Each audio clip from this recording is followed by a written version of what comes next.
Hello guys, once again welcome to my channel which name is English with Raj, and I hope that you are doing great in your life. So guys, today you are going to learn 10 useful phrasal verbs. I will tell you how to use phrasal verbs in a sentence. So I think it may be useful for you. So stay with me till the end. But first of all, अगर आप मेरे channel पर पहली बार visit किए हैं और अब तक आपने मेरे चैनल को सब्सक्राइब नहीं किया है तो फर्स्ट ऑफ ऑल नीचे रेड कलर के सब्सक्राइब बटन को प्रेस करके चैनल को सब्सक्राइब कर ले, साथ में बेल आइकन को प्रेस कर ले so that whenever I will upload my नई video the notification you will get first. So let's get started. Guys, सबसे पहले समझते हैं कि फ्रेजल वर्ब्स क्या होता है.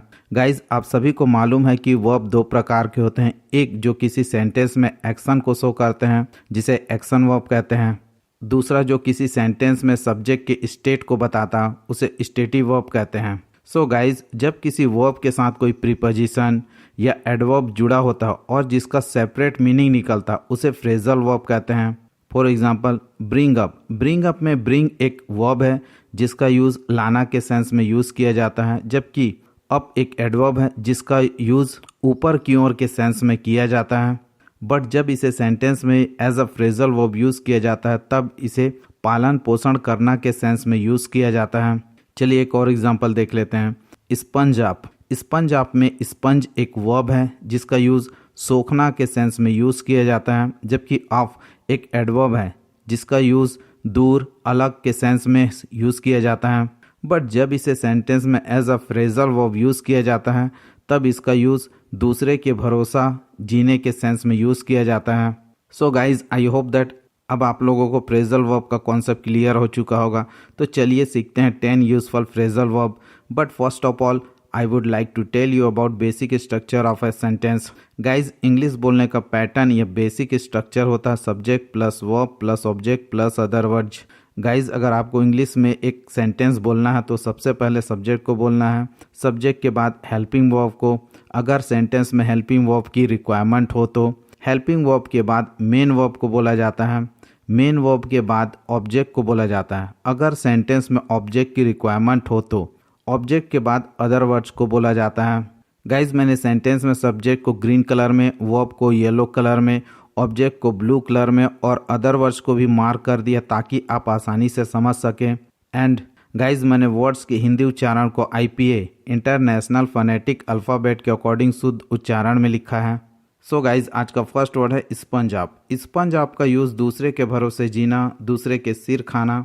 दूसरे के सिर खाना मतलब किसी व्यक्ति के कारण किसी दूसरे को परेशानी होना के सेंस में यूज़ किया जाता है. इसे सेंटेंस में as a phrasal verb use किया गया है. Example, he has been sponging off us. वह हमारे भरोसे जी रहा है. गाइज, सेकेंड वर्ड है कैच ऑन. कैच ऑन का यूज़ समझ में आना, लोकप्रिय होना के सेंस में यूज़ किया जाता है. इसे सेंटेंस में as a phrasal verb use किया गया है. गाइज, कुछ फ्रेजल वर्ब का यूज़ एटलीस्ट 10 प्रकार के सेंस में यूज़ किया जाता है. मैंने यहाँ पर कुछ ही सेंस में यूज़ करना बताया है. Example, he didn't catch on at first. पहली बार में उसे समझ नहीं आया. गाइज, ये पास्ट इंडेफिनिट नेगेटिव सेंटेंस का एग्जाम्पल है. गाइज, थर्ड वर्ड है रन अराउंड. रन अराउंड का यूज़ बहुत व्यस्त, मसरूफ़ होना के सेंस में यूज़ किया जाता है. इसे सेंटेंस में as a phrasal verb use किया गया है. Example, I have been running around all day so I am exhausted. मैं दिन भर इधर उधर भाग रहा हूँ इसीलिए मैं थका हुआ हूँ. गाइज, फोर्थ वर्ड है रन इनटू. रन इनटू का यूज़ किसी से अचानक मिलना के सेंस में यूज़ किया जाता है. इसे सेंटेंस में as a phrasal verb use किया गया है. Example, I ran into my old friend yesterday. मैं कल अपने पुराने मित्र से मिला.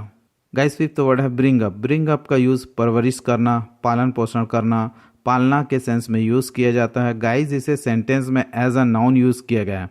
गाइज, वर्ब में टू ऐड करके इन्फिनिटिव बनाया जाता है जिसका यूज़ एज अ सब्जेक्ट और एज अ ऑब्जेक्ट यूज़ कर सकते हैं. Example, she is struggling to bring up a family alone.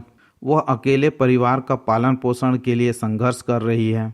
Guys, six word है क्लॉग अप. क्लॉग अप का यूज़ बंद हो जाना, अवरुद्ध होना के सेंस में यूज़ किया जाता है. इसे सेंटेंस में as a phrasal verb use किया गया है.